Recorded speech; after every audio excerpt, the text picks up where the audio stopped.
안녕하세요. 저는 전북에 사는 60대 여성입니다. 요즘 제 낙은 다른 사람들의 사연을 듣는 일입니다. 듣다 보면 나만 이런 일을 겪은 게 아니구나 생각하거든요. 사람 사는 일이 왜 이렇게 힘든지. 지금은 다 떨쳐내고 잘 지내지만 이겨내기까지 꽤 오랜 시간이 걸렸네요. 별별 사연 속에 제가 겪었던 일을 보태려고 글을 남기게 되었어요. 그 일은 안타깝게도 지금 현재까지 자주 일어나는 일입니다. 뉴스를 보면서 왜 이런 끔찍한 일이 사라지지 않고 계속 일어나는 건지 알 수 없어요. 벌써 그 일이 일어난 지 10년이 넘었지만 그 일은 저와 제 딸에게 사라지지 않는 생채기를 내고 말았습니다. 그때의 일을 더듬어가며 생각해보면 처음부터 이상한 것 투성이었습니다. 왜 그때는 빨리 눈치채지 못했는지 아쉬울 따름이죠. 제 딸은 당시에 고등학교를 갓 졸업하고 취업을 한 상태였습니다. 남편은 딸이 어릴 때 교통사고로 떠나고 제게 남은 유일한 자식이니 대학을 보내고 싶었어요. 하지만 딸은 아직 하고 싶은 공부가 없다고 했죠. 대학 가면 등록금만 아깝다고 가지 않겠다고 했어요. 취직해서 돈 벌고 나중에 배우고 싶은 것이 생기면 그때 대학을 가겠다는 말에 말릴 수가 없었어요. 작은 중소기업에 격리로 들어간 딸은 자기 적성에 잘 맞는다며 좋아했거든요. 참 성실하게 회사 생활을 하더라고요. 사무실에서 가장 막내라고 아침 일찍 일어나 출근 준비를 하고 집을 나섰죠. 아침이라도 먹이고 싶은 마음에 저도 덩달아 일찍 일어나 밥상을 차려주면 괜히 엄마 힘들게 한다면서 괜찮다고 손사래를 치곤 했죠. 회사 가는 길에 커피 한 잔 사 먹으면 졸음도 깨고 배도 부르다고 했어요. 그런 딸이 얼마나 안쓰럽고 기특하던지. 남들보다 일찍 시작한 사회생활에 미안하기만 했죠. 풍족하고 넉넉한 부모 밑에서 자랐다면 시간을 두고 공부하면서 하고 싶은 걸 찾았을 텐데 혹시 가정 형편 때문에 등 떠밀려 일하게 된 건 아닌지 미안했죠. 딸이 회사 입사한 지 3년쯤 되었을 때였어요. 딸에게 남자친구가 생겼는지 평소보다 더 열심히 꾸미기 시작했죠. 출근 준비를 하면서 거울 앞에서 보내는 시간이 길어지더라고요. 입는 옷도 달라지고 화장도 더 신경 써서 하기 시작했어요. 제게 말은 안 해도 남자친구가 생겼다는 건 알 수 있었습니다. 아니나 다를까 석 달 정도 지나자 딸이 먼저 넌지시 애인이 생겼다고 말하더라고요. 그 말을 하며 활짝 핀 딸 얼굴을 보니 산뜻한 봄을 맞이한 것 같았어요. 가끔 남자친구 이야기를 꺼낼 때는 뭐가 그렇게도 좋은지 얼굴에 생기가 돌았죠. 그런데 얼마 지나지 않아 딸이 독립하겠다고 하는 겁니다. 이제 겨우 20대 초반이었고 저도 혼자 살고 있었기에 독립을 반대했어요. 하지만 딸은 독립하겠다는 고집을 꺾지 않았죠. 물론 딸이 성인이 되었고 나가서 살 수 있었지만 여자 혼자 밖에 나가 사는 게 걱정되잖아요. 내심 돈을 아껴서 더 모았으면 하는 생각도 있었고요. 제가 계속 독립을 반대하고 나서자 딸은 생전 부리지 않는 고집을 부리면서 언성을 높였죠. 왜 집에서 못 나가게 하는 거예요? 회사도 집이랑 멀기도 하고 돈도 충분히 모았으니까 나가서 살게요. 겨우 그거 모아서 나가서 살겠다고? 미래를 생각해야지. 걱정하지 마세요. 보증금 낼 돈도 모아놨고 월세도 꼬박꼬박 낼 거예요. 철이 없는지 모르는 건지 딸은 보증금과 월세만 있으면 충분하다고 생각하는 것 같았죠.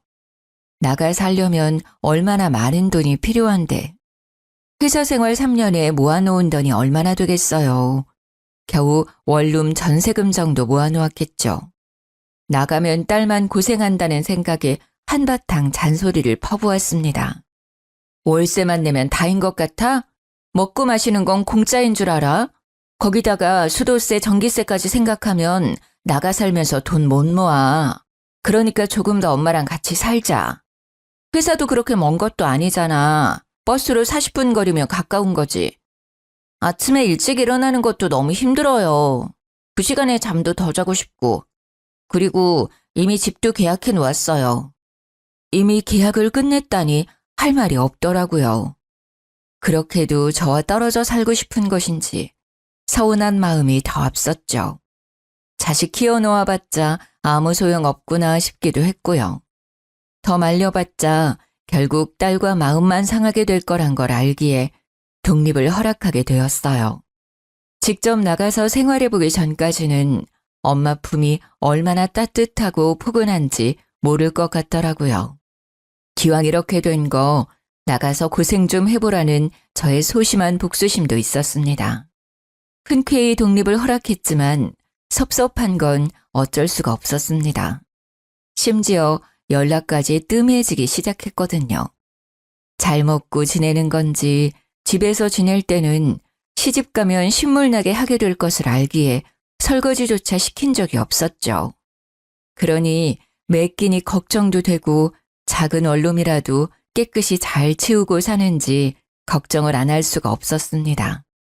거기다 혼자 사는 여자를 노리는 범죄가 늘어났다는 뉴스를 보고 나니 더 딸 집에 가보고 싶었죠. 이사 첫날에 둘러보고 한 번도 가지 않았거든요. 기왕 가는 김에 반찬도 가져다 주고 살림살이도 다시 살필 생각이었죠. 딸아이 먹일 반찬을 준비하고 일부러 퇴근 시간에 맞춰 원룸으로 향했어요. 딸, 어디야? 회사 끝났지? 엄마 지금 네 집 앞인데 좋아하는 반찬 만들어 왔어. 우리 집 앞이라고? 아, 정말. 조금만 기다려요. 저 거의 도착했거든요. 딸은 제 전화에 놀랐는지 목소리가 높아져 있었습니다. 5분 정도 기다리자 딸이 헐레벌떡 뛰어오더라고요. 저는 속으로 그래도 내심 엄마가 보고 싶었구나, 오길 잘했다 싶었어요. 그런데 딸이 제 손에 들린 반찬통을 낚아채듯이 빼앗아 들더니 저보고 이만 돌아가라고 하더라고요. 엄마, 잘 먹을게요. 이만 돌아가세요. 너무 당황했죠. 어젯밤부터 딸 얼굴 볼 생각에 들떠 있었는데 바로 돌아가라니. 무슨 말이야. 네 집도 좀 둘러보고 엄마가 밥 해줄게. 같이 먹자. 국 끓일 재료도 다 준비해 왔는데. 저 약속 있어서 나가봐야 해요. 다음에 제가 집으로 갈게요. 딸은 원룸으로 들어가려는 저를 막아서더니 등 떠밀며 내쫓더라고요. 아무리 약속이 있어도 잠깐이라도 집안에 들여보내줄 수 있는 거잖아요. 얼굴 본 지 5분도 안 돼서 돌아가라니 너무 서운하더라고요. 안 본 사이에 마른 것 같은 게 밥도 잘 안 챙겨 먹는 것 같아 속상하기까지 했죠.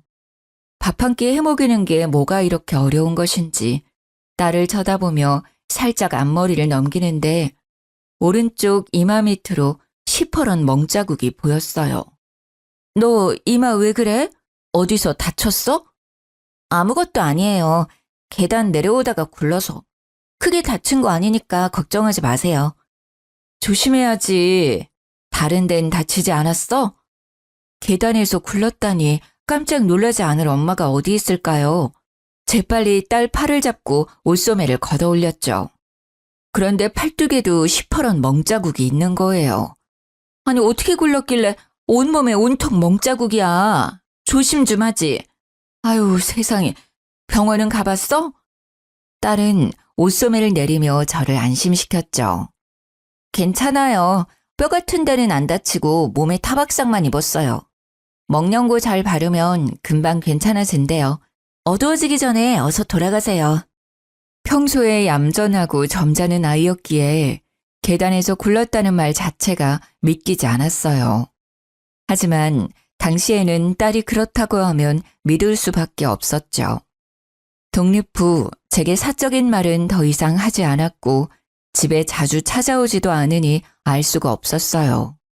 홀로서기를 하는 딸을 응원해 주어야 하는지 아니면 다시 제 곁으로 데려와야 하는 것인지 감이 안 서더라고요.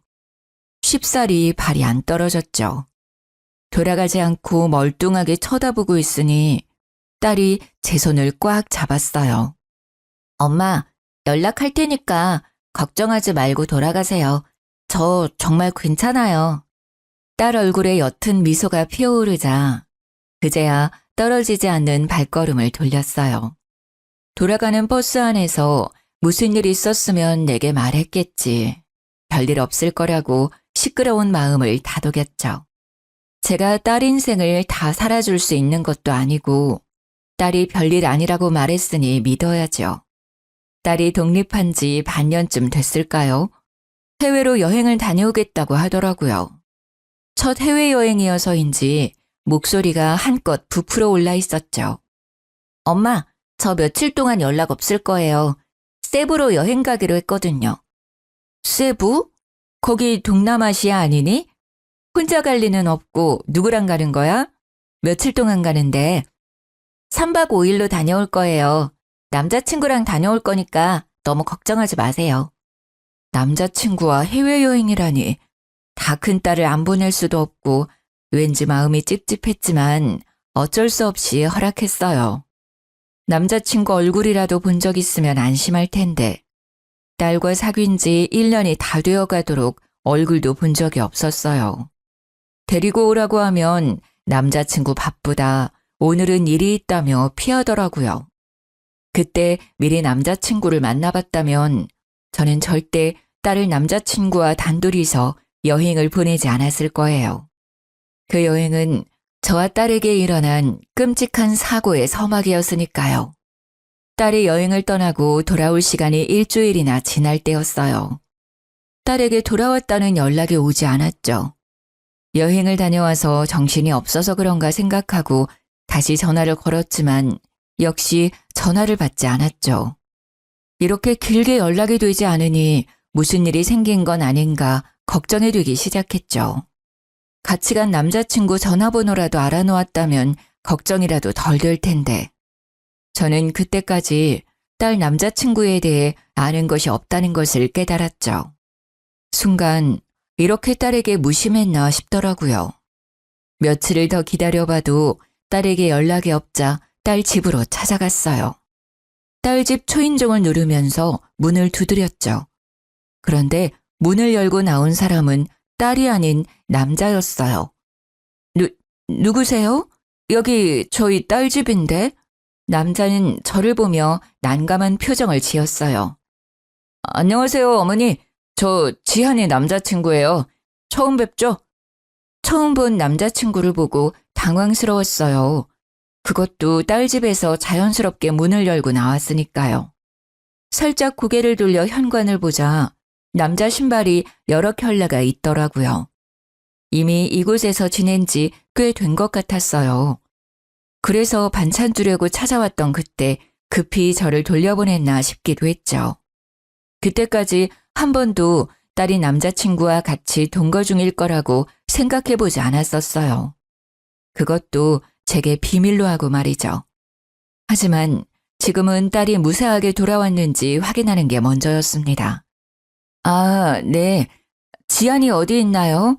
하도 연락이 안 돼서 이렇게 연락이 안 된 게 처음이라.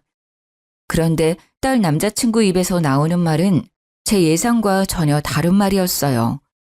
지안이 본가로 간 거 아닙니까? 저보다 먼저 한국으로 돌아갔는데요. 저는 집에 없어서 본가로 돌아간 줄 알았어요. 그게 무슨 말이에요? 한국으로 먼저 돌아갔다니요. 그게 여행 도중에 싸웠거든요. 그랬더니 지안이가 화가 많이 났는지 집으로 먼저 돌아간다고 호텔로 갔어요. 저도 뒤늦게 호텔로 돌아와 보니 지안이 짐이 이미 사라졌길래 먼저 돌아갔다고 생각했거든요. 그 말은 제 딸이 실종됐다는 말인가요? 그런 것 같네요. 저도 방금 한 사실이라. 저를 당황하게 한 것은 딸이 실종되었다는 말도 있었지만 그런 말을 정말 태연하게 하는 남자친구였어요. 동거 중인 여자친구가 실종되었는데 걱정 없는 마른 장작처럼 툭 하고 내뱉는 그 남자의 모습에 소름이 돋아올랐죠. 차분하게 무표정으로 서 있는 남자를 보고 분노가 치밀어 올랐죠. 50년 이상 살아온 제 촉이 딸이 사라진 것은 이놈과 연관이 있다고 가리켰어요. 당신이 내 딸 어떻게 한 거 아니야? 어떻게 여자친구가 말도 안 통하는 타국에서 사라졌다는데 그렇게 태어날 수가 있어? 내 딸 어디 있어? 빨리 데려와! 저한테 왜 그러세요? 저도 방금 알았다고 했잖아요. 저도 지금 지안이가 어머님 댁에 있는 줄 알았다니까요? 되레 저한테 큰 소리를 치더라고요. 저는 가방에서 핸드폰을 꺼내 경찰에 신고했어요. 아무리 생각해도 제 딸이 사라진 게 이상한 일이었으니까요. 10분 뒤 출동한 경찰에게 저는 딸 남자친구가 의심된다고 말했죠. 아무래도 이 남자가 수상해요. 제 딸과 함께 여행 가서 혼자였단 말이에요. 제 딸이 돌아와야 할 날짜가 벌써 열흘이 넘었는데. 저는 정말 억울하다니까요. 먼저 한국 간다고 짐까지 챙겨 나가버린 걸 저보고 어쩌라는 말입니까? 정말 어머님 댁에 있는 줄 알았다니까요. 아이씨. 두 분 다 진정하세요. 일단 실종 신고부터 하시고 필리핀 현재 경찰에게 수사 요청부터 해보죠. 딸 남자친구는 얼굴이 새빨개지면서 욕까지 내뱉었죠. 이런 폭력적인 남자와 내 딸이 만나고 있었다니 순간 아찔해졌습니다. 심증은 있지만 증거가 없으니 마냥 우길 수도 없고 경찰이 하루빨리 제 딸을 찾아주길 바랄 뿐이었죠. 집으로 돌아와 딸을 찾았다는 연락만 기다렸습니다. 그때까지는 딸을 쉽게 찾을 수 있을 거라고 생각하고 있었죠. 하루하루 시간은 가는데 경찰서에는 연락이 없었어요. 딸이 실종된 지 한 달쯤 되어가자 참다 못한 제가 먼저 전화를 걸었습니다. 저기 실종 신고한 최지안 엄마인데요. 수사가 어떻게 진행되고 있는지 알고 싶어서 연락드렸어요. 아, 네. 필리핀에서 실종됐다고 하셨죠? 어머니, 죄송합니다. 최근 필리핀은 외국인 대상으로 범죄율이 너무 높은 나라라서요. 거기다 밤에 짐까지 들고 나갔다고 하면 못 찾는 경우가 허다해서 말이죠. 찾는데 시간이 걸릴 것 같네요. 경찰 말은 딸을 찾지 못한다는 말이나 마찬가지였죠. 저도 필리핀에서 최근 한국인 대상으로 범죄가 심각하다는 뉴스를 받기에 속만 태울 수밖에 없었습니다. 하지만 어떻게 어미가 되어서 자식이 타지에서 죽었는지 살았는지 모르는 상태로 가만히 있을 수가 있겠습니까? 딸 혼자 사라진 게 아닐 거예요. 그 남자친구가 수상하다니까요. 여자친구가 사라졌는데 너무 태어난 게 말도 안 되잖아요. 한 번만, 제발 한 번만 조사 좀 해주세요. 그래서 저희도 조사했죠. 하지만 증거가 없어요. 따님이 묵었던 호텔 CCTV가 고장나는 바람에 아무것도 찍히지 않았어요.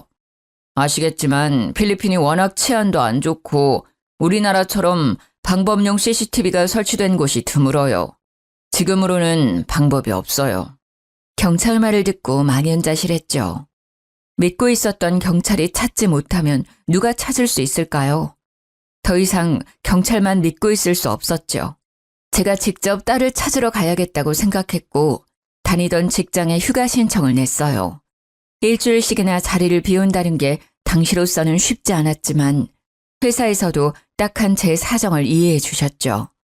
무작정 딸이 사라진 세부 지도와 딸을 찾는 몇 마디 말만 배워 딸이 사라진 세부로 떠나게 되었어요. 말도 안 통하는 곳에서 딸을 찾기란 쉽지가 않더군요.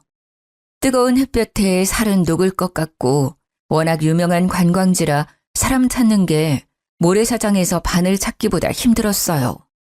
무작정 종이에 영어로 겨우 딸이 실종되었다는 내용을 적어 딸 사진과 함께 지나가는 사람들을 붙잡고 보여주었죠. 하지만 사람들은 제게 손살에 치며 고개를 좌우로 흔들었죠. 다들 모른다는 말만 하고 지나쳤습니다. 어디서부터 찾아야 하는 건지 답답하기만 했죠. 직접 와보니 경찰들이 왜 찾지 못하겠다고 하는지도 어느 정도 이해가 갈 것 같았어요. 하루에도 수천 명의 사람이 돌아다니고 관광객이 넘쳐나는 곳에서 딸을 찾기 쉽지 않다는 걸 깨닫게 되었죠. 아껴 쓴다고 아꼈지만 며칠 만에 환전해서 가져온 돈을 다 써버렸어요. 저는 아무 수확 없이 받은 휴가를 다 쓰고 한국으로 돌아와야 했습니다. 그 황망함은 말로 할 수가 없더라고요. 내가 조금만 더 영어를 할 수 있다면 잘 설명해서 우리 지한이를 찾을 수 있지 않았을까? 죄책감마저 들었어요. 하지만 이대로 포기할 수 없었죠. 딸을 찾겠다는 일념으로 다시 한국으로 돌아와 영어 공부를 하기 시작했습니다. 회사 일을 마치면 학원에 가서 영어를 배웠죠. 먹고 쓰는 것도 아끼고 또 아꼈어요. 다시 세부로 가기 위해서는 돈이 필요했으니까요.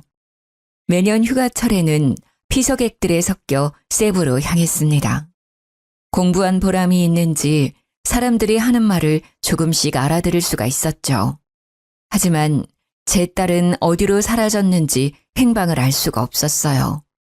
다시 빈손으로 한국으로 돌아왔을 때는 정말 절망스럽더라고요. 그래도 딸을 찾는 걸 포기할 수는 없었습니다. 딸은 제 인생을 포기할 만큼 제 전부였죠. 제가 못 먹고 못 입어도 딸에게만큼은 잘해주고 싶었어요. 가정 형편이 좋지 못해서 더 챙겨주지 못했던 것이 더 마음이 아팠죠. 딸은 세부 어딘가에서 분명 저를 기다리고 있다는 생각에 괴로웠어요. 딸이 사라진 지 5년 정도 시간이 흐르자 가슴속에서 불덩이가 자란 듯이 가슴이 답답해오고 속이 뜨거워지기 시작했죠.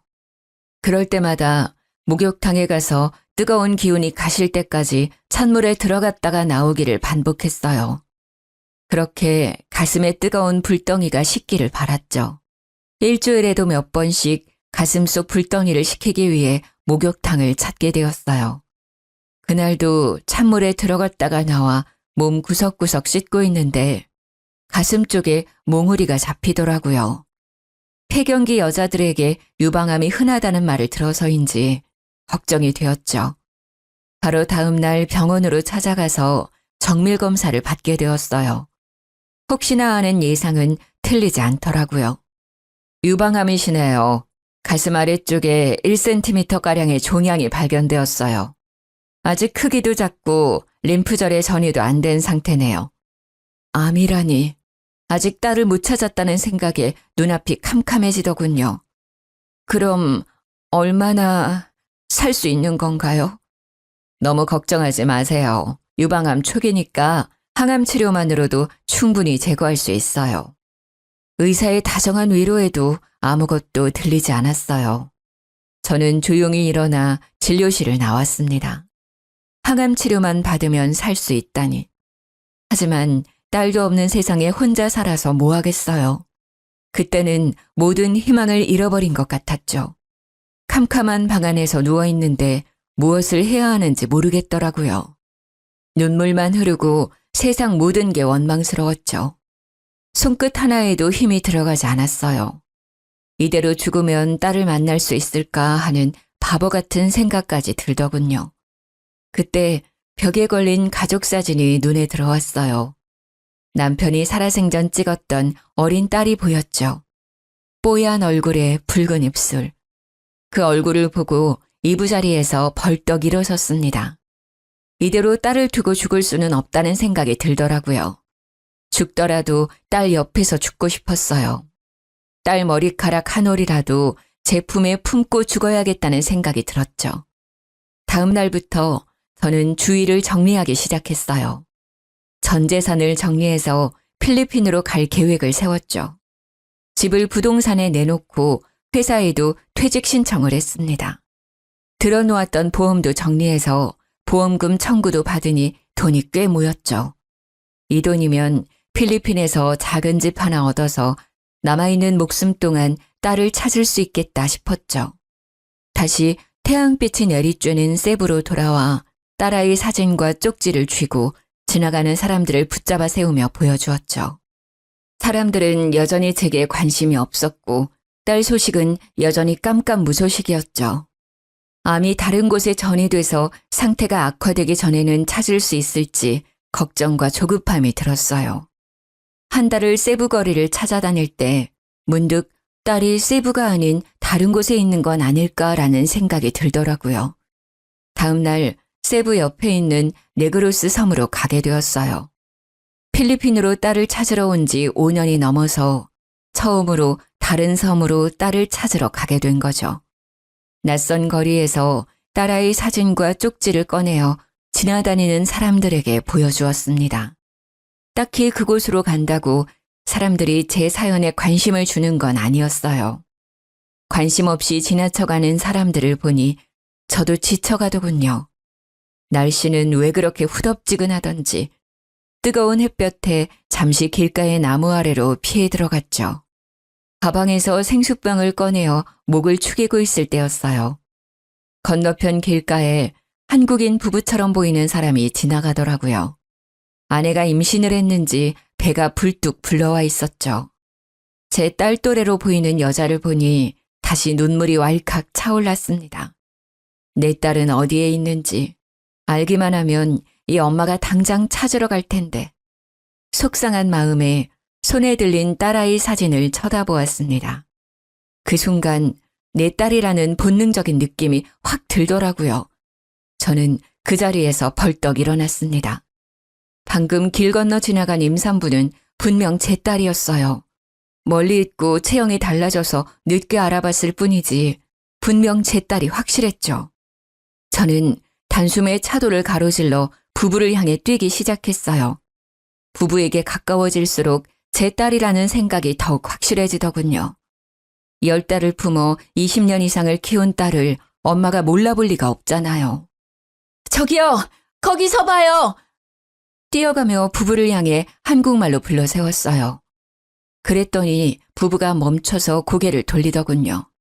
가까이서 본 임산부의 얼굴은 정말 제 딸아이였습니다. 꿈에서도 찾아 헤매던 딸이었죠. 지안아, 엄마야. 엄마가 너를 찾으러 왔어. 엄마랑 같이 돌아가자. 그런데 딸이 뒷걸음치며 물러서더니 옆에 서 있던 남자 뒤에 숨더라고요. 지안아, 엄마라니까? 왜 그래? 엄마 몰라보겠어? 제 아내를 아는 분입니까? 어머니요? 맞아요. 제가 엄마예요. 그런데 왜 저를 못 알아보죠? 지안아, 엄마 봐봐. 일단 진정하세요. 아내가 놀라서 제가 말해드리겠습니다. 그러니 일단 진정하십시오. 딸을 바로 앞에 두고 제대로 얼굴조차 볼 수 없다니 울분이 목 끝까지 차올랐죠. 제 딸한테 무슨 일이 있었던 거죠? 왜 이제까지 돌아오지 않은 거예요? 제 아내 이름이 지안이라는 것도 저는 방금 알았어요. 저와 처음 만났을 때는 이름도 과거도 잊어버린 상태였거든요. 그게 무슨 말이죠? 이름을 기억하지 못한다는 말인가요? 기억상실증이라도 걸렸단 말이에요? 어머니, 차근차근 말해드릴 테니 진정하세요. 그전에는 무슨 일이 있었는지 모르지만 일단 저와 처음 만났을 때는 기억을 잊어버린 상태였습니다. 그때 당시 저는 이곳에 사업차 머무르고 있던 중이었어요. 그때 제 밑에서 일하던 직원이 바닷가 근처에서 쓰러져 있는 이 사람을 발견해서 제게 데리고 왔어요. 그런데 이름도 기억도 모두 잊은 상태였고 온몸에 멍자국만 가득하더라고요. 말도 안 돼요. 그럼 왜 바로 신고하지 않았죠? 할 수 있었잖아요. 했죠. 왜 안 했겠습니까? 대사관으로 같이 찾아갔어요. 그런데 이 사람의 기억이 있어야 말이죠. 신원 보증할 물건도 하나 없고 대사관에서는 탈북민으로 위장해서 한국으로 입국하려는 사람들도 있어서 당장은 도와줄 수 있는 것이 없다고 했죠. 일단 기억이 돌아올 때까지 기다려보자고 하더군요. 정말 기가 막혀왔습니다. 경찰에 실종 신고를 했는데 대사관에서 모른다니 말이 안 되잖아요. 처음 본 남자와 한참 대화를 하다가 그 이유를 알 수 있었죠. 제가 딸을 실종 신고를 하기 전에 대사관에 다녀갔던 거죠. 빨리 딸을 실종 신고만 했더라도 이렇게 엇갈리지는 않았을 텐데 딸을 기다린 열흘의 시간이 원망스러웠죠. 사위는 5년 동안 딸을 보살폈다고 하더군요. 사업차 필리핀에 왔지만 도저히 딸을 두고 한국으로 갈 수 없었다고 했어요. 어쩔 수 없이 같이 지내다 보니 정도 들고 서로 사랑하게 되면서 같이 살게 되었다고 했습니다. 그동안 딸을 무사히 보살펴 주었다니 너무 감사했어요. 정말 고맙습니다. 제 딸을 살려주셔서 너무 고마워요. 그동안 잘 보살펴줘서 너무 감사합니다. 아닙니다, 어머니. 이제라도 다시 만나서 다행입니다. 지안아, 무슨 일이 있었는지 엄마한테 말해봐. 무슨 일이 있었던 거니? 제 딸에게 무슨 일이 생겼던 걸까요? 무슨 일이 있었길래 낯선 타국에서 기억까지 잊어버리고 5년 동안 있어야 했던 걸까요? 딸에게 물어보고 싶은 말이 한가득하였지만 딸은 제 얼굴도 제대로 쳐다보지 못했죠. 저를 쳐다보는 딸아이 얼굴은 두려움이 가득했어요. 그동안 필리핀에서 딸을 그렇게 찾았어도 못 찾은 이유가 있더라고요. 딸은 불안증 때문에 거의 집 밖으로 나간 적이 없다고 합니다. 최근에는 아이를 임신해서 병원 정도만 다닌다고 해요. 벌써 임신 7개월에 들어섰다고 했죠. 어머님, 일단 이 사람한테 시간이 필요할 거예요. 지금도 작은 소리만 나도 무서워해요. 우리 집으로 같이 가시죠. 저는 남자와 함께 집으로 향했어요. 제게 사위가 될 이 남자는 필리핀에서 라텍스 제품을 사서 한국에 수출하는 일을 하고 있었죠. 거리가 좋아서 살림살이는 번듯해 보였습니다. 그럼 이제 어머님이 아내 신원보장을 할 수 있으니 여권을 재발급해야겠군요. 네, 일단 딸아이를 한국으로 데려가고 싶은데 괜찮을까요? 네, 안 그래도 아내 출산이 2달 정도밖에 남지 않아서 걱정이었거든요. 아직 이곳은 의료시설이 낙후되어 있거든요. 저희는 바로 다음 날 대사관에 여권 재발급을 신청하게 되었어요. 그동안 신고 기록과 딸아이의 병원 진료 기록 등을 제출하니 쉽게 여권을 발급해 주더군요. 딸과 다시 한국으로 돌아갈 생각을 하니 마음이 들떴어요. 여권이 나오자 저희는 바로 한국으로 출국하게 되었죠. 한국으로 왔지만 이미 집까지 팔아서 필리핀으로 갔던지라 당장 지낼 곳이 없었어요. 그런 제게 사위가 먼저 같이 지내자고 했죠. 장모님, 괜찮으시면 우리 집에서 같이 지내는 건 어떠세요? 사위는 한국과 필리핀을 오가면서 지내서 이미 한국에 집을 가지고 있었거든요. 저는 사위 말에 너무 고마웠죠. 아무리 장모라고 해도 얼굴 본 지 겨우 1달밖에 되지 않은 사이잖아요. 정말 그래도 되겠어? 자네가 불편하지 않겠어? 당연하죠. 장모님이 곁에 있으면 집사람도 불안증이 안정될 것 같고 좋을 것 같아요. 혼자 지내시기도 적적하시잖아요. 정말 고맙네. 이렇게 나까지 챙겨줘서. 다정한 사위 덕분에 저는 딸과 떨어지지 않고 지내게 되었죠. 사위 말대로 딸과 함께 지내니 처음에는 낯설어하던 딸도 적응해가는 것 같았어요. 며칠 지나니 제게 먼저 다가와 말을 걸더라고요. 식사 하셨어요? 뭐라도 드실래요? 아직 밥 먹을까? 너 계란장조림 좋아하지? 엄마가 해놨어. 그거랑 된장찌개 금방 끓여서 밥 먹자. 딸을 소파에 앉히고 점심을 준비하기 시작했죠. 먼저 다가오는 딸이 얼마나 기특하던지. 된장찌개를 끓이는데 왈칵 눈물이 밀려오더라고요. 이 시간이 정말 소중하게 느껴졌죠. 그리고 앞으로 이런 시간이 계속되길 빌었어요. 딸아이가 안정을 되찾길 바랐죠. 딸아이는 밤에 불을 끄고 잠을 자지 못할 정도로 극도의 불안 증세에 시달리고 있었거든요. 예전에는 작은 불빛만 있어도 잠을 못 자서 콘센트 불빛도 안 보이게 뒤집어두고 자던 딸이었는데 말이죠. 겉모습만 같을 뿐 꼭 다른 사람 같았어요. 살가웠던 기억은 다 잊어버리고 저를 경계하며 멀찍이 떨어져 앉아있는 경우가 많았거든요. 그런 딸이 먼저 말을 걸어주니 너무 감격스러웠습니다. 뚝딱 된장찌개를 끓여 식탁 위에 올려놓고 식사를 시작했죠. 조심히 숟가락을 들고 된장찌개를 떠먹는 딸을 물끄러미 지켜보았어요. 몇 숟가락 떠먹던 딸이 저를 쳐다보았죠. 왜 안 드세요? 같이 먹어요. 응, 먹자. 지안아, 많이 먹어? 저기 남편한테 들었는데 아프시다고 들었어요. 치료하면 좋아진다고 하던데요. 항암 치료 받아보시는 건 어떠세요? 순간 울컥했어요. 지금까지 제가 아프다는 것도 잊고 있었거든요. 그래, 네가 받으라면 받아야지.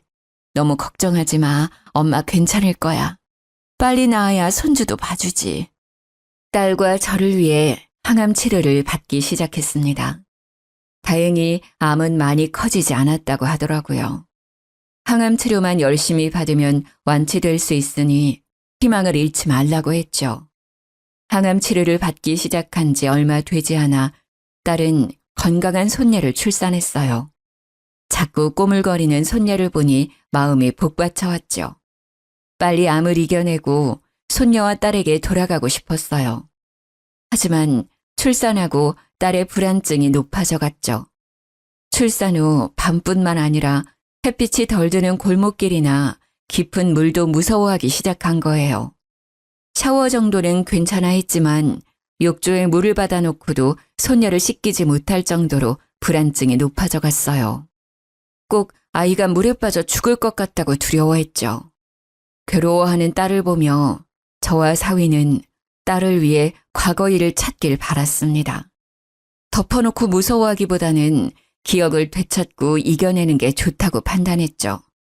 과거에 무슨 일을 겪었길래 이런 고통을 겪는 것인지, 혹시 나쁜 기억을 떠올리고 더 괴로워하면 어쩌나 싶었지만 이대로는 일상생활을 하기 힘들다고 판단했죠.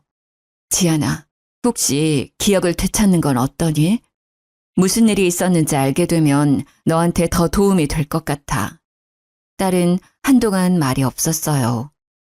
기억을 되찾는 게 두려운지 두 손을 꼭 쥐어들었죠. 네, 받아볼게요. 엄마가 불안해하면 아이도 불안해한대요. 제 딸한테는 이런 불안증을 물려주고 싶지 않아요. 역시 딸도 엄마였어요. 자신보다 딸을 위해 아픈 기억을 되찾겠다고 했죠. 그래, 정말 잘 생각했어. 기특하다 우리 딸. 딸아이 기억을 되찾기 위해 심리치료와 최면치료를 병행하게 되었죠. 최면치료가 시작되고 저와 사위는 딸에게 일어났었던 끔찍한 일을 알게 되었어요. 최면치료실에 들어간 딸을 지켜보며 곁에 앉아 있었어요. 치료사는 딸에게 최면을 걸며 과거 일을 되짚어가기 시작했습니다. 점점 과거에서 현재로 오면서 문제의 그날이 되었어요. 딸은 최면 속에서 그날의 기억을 더듬으며 말하기 시작했죠. 필리핀 세부 해변에서 일몰을 보며 산책을 하고 있었다고 합니다. 그런데 더운 날씨 때문인지 그날따라 남자친구 기분이 안 좋았다고 해요. 해는 뉘엿뉘엿 저물어가고 완연한 어두움이 찾아왔지만 남자친구의 짜증은 풀리지 않았다네요. 아이씨, 더워 죽겠네. 바람이라도 불지 왜 안 부는 거야. 한국보다는 불쾌지수가 낮다고 했는데 그렇게 더워?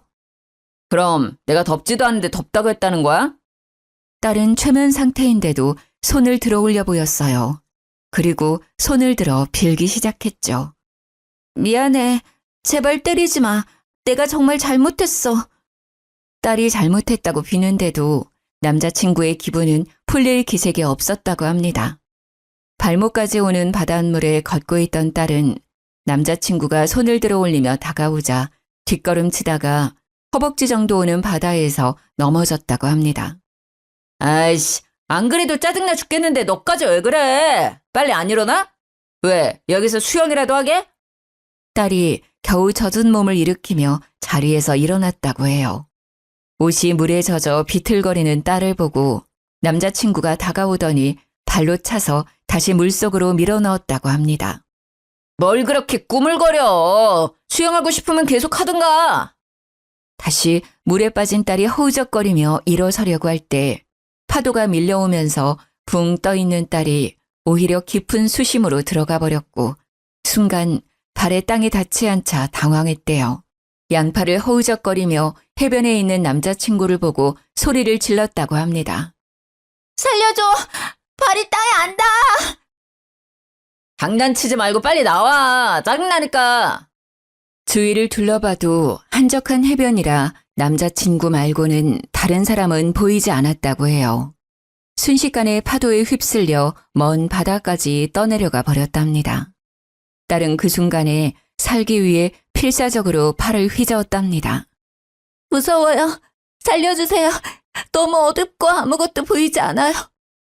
물이 너무 짜요. 자꾸 물이 입속으로 들어와요.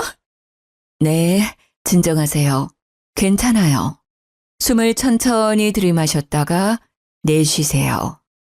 바닷속에서 발버둥 치는데 손에 뭔가 잡혔어요. 어두워서 잘 안 보이는데 나무가 떠내려가는 것 같아요. 그걸 잡고 바다에 안 빠지려고 버텼어요. 최면 치료가 끝나자 저는 터져나오는 울음을 참을 수가 없었어요. 그 어둠 속에서 얼마나 무서웠을까. 통나무를 붙잡고 옆 섬까지 떠내려갔던 겁니다. 너무 기가 막히고 안타까웠죠. 딸아이가 다니는 정신과 의사 말로는 밤새 어두운 바다에 떠 있었던 공포를 극복하기 위해 기억을 지워버린 것 같다고 했죠. 그 기억이 얼마나 고통스러웠기에 기억을 지워버린 걸까요? 그리고 남자친구가 딸을 상습적으로 때려왔다는 것도 알게 되었죠. 5년 전 제가 딸에게 반찬을 가져가 줄 때 보았던 멍자국도 다 남자친구가 때린 자국이었던 거죠. 순간 가슴속에서 분노가 치밀어 올랐어요. 눈에 넣어도 안 아플 내 딸을 상습적으로 협박까지 했죠. 그동안 곁에 있으면서도 딸이 어떻게 지내는지도 모르고 있었던 제가 너무 바보 같았어요. 왜 그때 딸 말을 고지곳대로 믿어버린 것인지. 딸은 최면 치료를 받으며 기억을 점점 찾았지만 되찾은 기억으로 몹시 괴로워했어요. 엄마 죄송해요.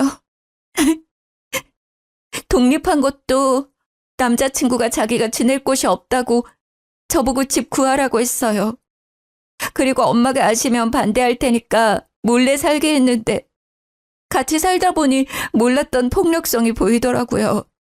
도망가려고 하니까 자기 말 안 들으면 엄마까지 때린다고 협박해서 도망칠 수가 없었어요. 저는 울먹이는 딸을 꽉 끌어안았습니다. 그동안 얼마나 무서웠을까요? 그런 나쁜 놈 때문에 내 딸이 그런 고생을 겪다니. 피가 거꾸로 흐르는 것 같았죠. 괜찮아. 엄마는 괜찮아. 네가 이렇게 돌아왔잖아. 이제 다 괜찮아질 거야. 저는 정말 참을 수가 없었어요. 오장육부가 뒤틀리고 이가 뿌드득 갈렸죠. 옆에 있던 사위도 분노가 치밀어 오르는지 주먹으로 벽을 내리치더니 방을 뛰쳐나갔죠. 사위가 어디로 뛰쳐나갔는지 알 것 같았어요. 저도 당장이라도 뛰어나가 그놈을 잡아오고 싶었습니다. 하지만 항암 치료의 부작용으로 체력이 많이 떨어져 있는 상태였죠. 머리카락도 듬성듬성 빠지고 구토 때문에 음식을 제대로 먹지 못했어요. 제가 당장 할 수 있는 일은 아직 불안증이 있는 딸을 위해 손주를 같이 돌봐주는 것뿐이었죠. 그래도 답답한 가슴은 어떻게 할 수가 없었어요. 제 딸이 그동안 겪었던 고통을 알고 나니 밤에 잠이 오지 않았어요. 그날 후로 사위는 집을 비우는 시간이 길어졌어요. 사위는 제게 그놈을 찾고 있다고 말하더군요. 아내의 일을 알게 되니 그런 놈을 도저히 그냥 둘 수 없을 것 같아요.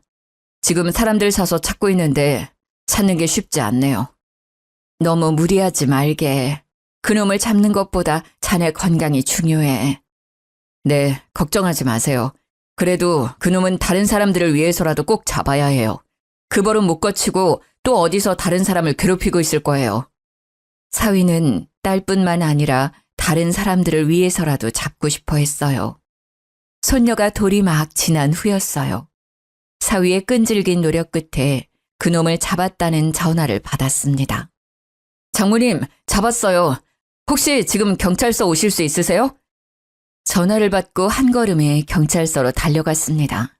경찰서 안으로 들어서니 죽여도 시원찮은 놈이 의자에 삐딱하게 앉아 있었죠. 경찰서로 들어오는 저를 알아봤는지 입가에 미소까지 띄더라고요. 정말 그때는 온몸에 소름이 돋아오를 정도로 놀랐어요. 저를 기억할 거로 생각하지 못했거든요. 경찰 조사를 받는 내내 성실함이라고는 없었죠. 툭툭 내뱉는 말투로 질문에 대답하더라고요. 제 딸을 그렇게 망가뜨려 놓고 버릇을 버리지 못했는지 2년 전에 데이트 폭력으로 고소가 된 적이 있었다네요. 상대방 여자가 합의해서 원만하게 끝났다고 했죠. 그런 전과가 있음에도 경찰은 제 딸이 당한 일과 그놈은 상관없다고 결론을 내렸어요. 지금 조사를 해봤는데 이미 사건이 오래되어서 증거도 없고 증인 기억이 정확하지 않네요. 최면 치료 중에 나온 기억이잖아요. 증거로 보기에는 어려워요. 결국 저놈을 풀어줘야 한다는 겁니까? 저희도 지금으로서는 어쩔 수가 없습니다. 확실한 증거가 없는 상태라서 증거 불충분으로 풀어줘야 합니다. 말도 안 돼요. 피해자가 있는데.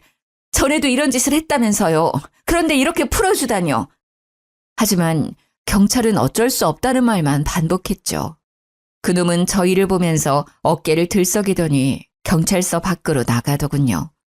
분노가 치밀어 올라 이대로 그놈을 보낼 수가 없었어요. 바로 그놈을 따라가며 옷자락을 붙잡았죠. 가긴 어딜 가? 거기 안 서? 내가 찾아갔을 때 말했어야지. 나한테 거짓말하고 그동안 뻔뻔하게 살아? 이런 짐승만도 못한 놈아. 그럼 내가 바다에 빠뜨렸다고 말이라도 하길 바랐어?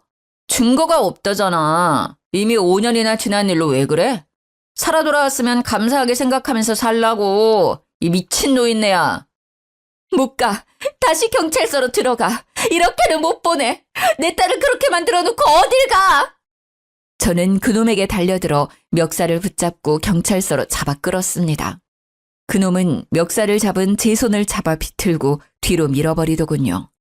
저는 비틀거리면서 바닥에 주저앉고 말았습니다. 그 모습을 본 사위가 놈의 얼굴을 주먹으로 내리쳤죠. 이 새끼가 지금 누구를 미는 거야? 너는 뭐야? 노인네랑 무슨 사위라도 되냐? 그래, 사위다 왜? 너 때문에 내 아내가 얼마나 괴로워 있는지 알아? 둘이 뒤엉켜 싸우기 시작하자 경찰들이 밖으로 나오면서 두 사람을 붙잡고 떨어뜨려 놨습니다. 지금 경찰서 앞에서 뭐 하시는 겁니까? 그만두세요! 저 자식이 제 장모님을 밀었다고요. 내가 그냥 밀었어? 노인네가 먼저 시비를 걸었잖아. 들어가서 조서 쓰고 돌아가세요. 아무리 악감정이 쌓였다고 해도 서로 폭력 행사하는 것은 안 됩니다. 두 사람은 다시 경찰서로 들어가 조서를 쓰고 돌아갔죠. 사위는 돌아가는 내내 화가 풀리지 않는지 두 손을 부들부들 떨었어요. 죄송합니다, 장모님. 분명 잡아서 처벌을 받게 하려고 했는데 이렇게 될지 몰랐어요. 아니야, 왜 그런 말을 해? 자네는 최선을 다했어. 우리 손으로 잡아넣지는 못했지만 그래도 해볼 수 있는 건 다 해봤잖아. 집으로 돌아온 저희는 다시 일상을 되찾아갔습니다. 딸은 아직 불안증이 높지만 꾸준히 약과 상담을 받으며 회복해가고 있었고 손녀는 하루가 다르게 건강하게 커가고 있었죠. 모든 것은 평화로워 보였지만 뭔가 끝나지 않은 것 같은 찝찝한 기분은 사라지지 않더라고요. 그놈이 어디서 또 어떤 여자들을 괴롭히고 때리고 있을 생각을 하니 뭔가 끝내지 않은 숙제를 남겨놓은 느낌이 들었거든요. 그렇게 한 반년 정도 지나 저는 정기검진을 위해 병원에 다녀오게 되었어요. 병원에서는 전이도 없고 치료도 잘 되고 있다고 하더군요. 이제 지겨운 암도 끝이구나 생각하며 병원 로비를 걸어가고 있을 때였죠. 제 눈앞에 그놈이 걸어오더라고요. 선글라스를 끼고 손에는 지팡이를 집은 채 옆에는 사회복지사로 보이는 중년 여자의 부축까지 받으면서 제 옆을 지나쳐가더라고요. 온몸에 털이 바짝 올랐어요. 아무리 후안무치라고 해도 바로 옆에 서 있는 피해자를 몰라본다니 믿을 수가 없었죠. 전에 경찰서에서도 저를 바로 알아봤으니까요. 손발이 덜덜 떨리더니 심장이 팔딱이더라고요. 가쁜 숨을 내쉬며 뒤를 따라갔죠. 두 사람이 멈춘 곳은 안과였어요. 그놈이 간호사와 함께 진료실로 들어가자 부축하던 중년 여자에게 다가갔습니다. 저기 방금 들어간 남자 지인인데요. 혹시 무슨 일로 병원에 온 건가요? 저를 못 알아봐서요. 아, 방금 저 사람이요? 반년 전인가 경찰서에서 돌아오면서 교통사고가 났대요. 그때 얼굴을 핸들에 크게 부딪혔나 봐요. 얼마나 세게 부딪혔는지 시신경이 다치는 바람에 양쪽 눈이 실명되었거든요. 아유, 아직 앞날이 창창한 청년이 어쩌다 다쳤는지 가여워 죽겠어요. 안전벨트만 했어도 그렇게 크게 부딪히지 않았을 거라는데. 에휴. 그 말을 듣고 뒤돌아서는데 올라가는 입꼬리가 내려오지 않았어요. 가장 먼저 드는 생각은 남겨진 숙제 같던 일이 더는 일어나지 않겠다는 거였죠. 눈에 보이는 게 없으니 누구를 괴롭힐 수 있겠어요. 천벌을 받았다는 생각이 들었습니다. 그 후에 제 마음은 개운해졌지만 아직도 뉴스에 심심치 않게 데이트 폭력 문제가 나오면 마음이 너무 안 좋았어요. 바로 제 딸이 데이트 폭력 피해자였으니까요. 남일같이 느껴지지 않았죠. 왜 이런 일들은 사라지지 않고 반복되는 것인지 다시는 이런 안타까운 희생이 없었으면 좋겠어요. 피해자에게 몸에 생긴 상처보다 마음에 남겨지는 상처가 더 깊더라고요. 제 딸도 기억을 지워버릴 정도로 충격을 받았으니까요. 딸은 지금은 겉으로는 완전히 그때의 일을 벗어난 것 같지만 가끔 그런 비슷한 뉴스를 보면 자리에서 일어나 피해버리고는 해요. 아직 완전히 잊히지 않은 거겠죠. 그리고 손녀에게만은 그런 일이 없었으면 좋겠다고 넌지시 제게 말했죠. 아마도 예전처럼 기억을 지워버리지 않는 한 그 기억은 평생 제 딸을 괴롭히겠죠. 사위는 몇 년 전에 필리핀 사업을 접고 전북으로 내려와 새로운 사업을 시작했어요. 지금은 사업도 안정적으로 이끌어 나가면서 지역 방범대에 가입해서 활동하고 있죠. 딸이 데이트 폭력으로 심한 마음의 상처를 받았어도 이렇게 든든하고 올바른 사위를 만나서 이겨낼 수 있었다고 생각해요. 아마도 그때 사위가 딸을 구해주지 않았다면 저는 2번 다시 딸과 만나지 못했겠죠. 항상 감사하게 생각하면서 다시는 이런 일이 없도록 기도를 드리고 있습니다. 아무튼 모두에게 평안만이 가득하길 바라면서 글을 줄이겠습니다. 들어주신 여러분 감사합니다.